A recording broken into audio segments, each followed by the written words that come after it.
আসসালামু আলাইকুম। আমি আবার হাজির হয়েছি তোমাদের কাছে। তোমরা কেমন আছো? অবশ্যই কিন্তু আমাকে জানাবা। আজকে আমি আমার লাইফে ঘটে যাওয়া একটি ঘটনা তোমাদের কাছে শেয়ার করব। তোমরা একটু মন দিয়ে শোনো, ভালো লাগবে।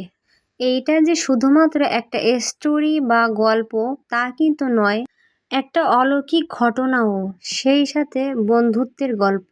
আমি যেহেতু খুলনার মেয়ে তাই জন্ম, স্কুল, কলেজ সব আমার এখানেই। আমি খুলনার একটি স্কুলে পড়তাম। ওই স্কুল থেকে আমি 2টা অমূল্য রত্ন পেয়েছি, যে রত্নগুলো আমার লাইফের গচ্ছিত সম্পদ। এইটা কোনো সোনা গয়না টাকা পয়সা দিয়ে তুলনা হবে না এগুলার।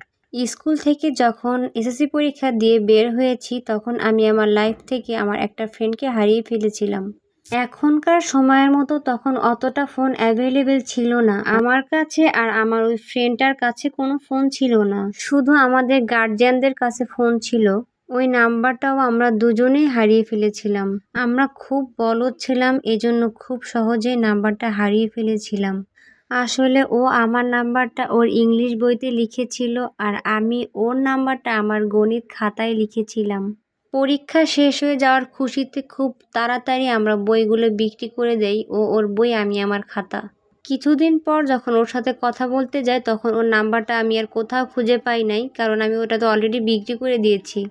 পুরো ঘর তছনছ করে খুঁজেছি কিন্তু কোথাও ওর নাম্বারটা পাই নাই। আমার মনটা না অনেক খারাপ হয়ে গিয়েছিল। আমার কিছু খাইতে ভাল লাগতো না, পড়তে ভাল লাগতো না, যে আমি আমার লাইফ থেকে কি হারিয়ে ফেললাম।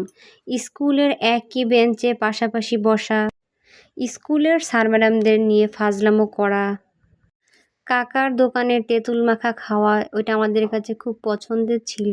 ও যদি আমার আগে স্কুলে যাইতো ও আমার জন্য জায়গা রাখতো, আর আমি যদি ওর আগে স্কুলে যেতাম তাহলে আমি ওর জন্য জায়গা রাখতাম।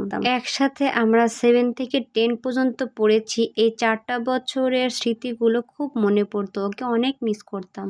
এরপর আমাদের জীবন তার গতিতেই চলতেছিল। হঠাৎ 5 থেকে 6 বছর পর আমি যে ওকে আবার ফিরে পাবো এটা কল্পনায়ও ভাবতে পারিনি। হঠাৎ একদিন আমার একটা ফ্রেন্ডের সাথে দেখা হলো। ওর সাথে কথা বলতে বলতে তখন আমি আমার ওই ফ্রেন্ডটার নাম্বার পাইলাম, যাকে আমি হারিয়ে ফেলেছিলাম।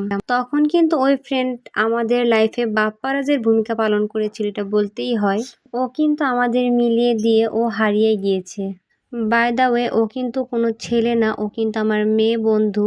আমরা গার্লস স্কুলে পড়তাম। এটা কিন্তু আমার কাছে একটা অলৌকিক ঘটনা। আমি আমার হারিয়ে যাওয়া বেস্ট ফ্রেন্ডকে ফিরে পাবো এইভাবে, এটা কখনো কল্পনা করতে পারি নাই। তারপর যখন ওর নাম্বারটা নিয়ে ওর সাথে কলে কথা হয় তখন তো আমি একদমই কান্না করে দিয়েছিলাম, আর ও কান্না করে দিয়েছিল। আসলে আল্লাহ তাআলা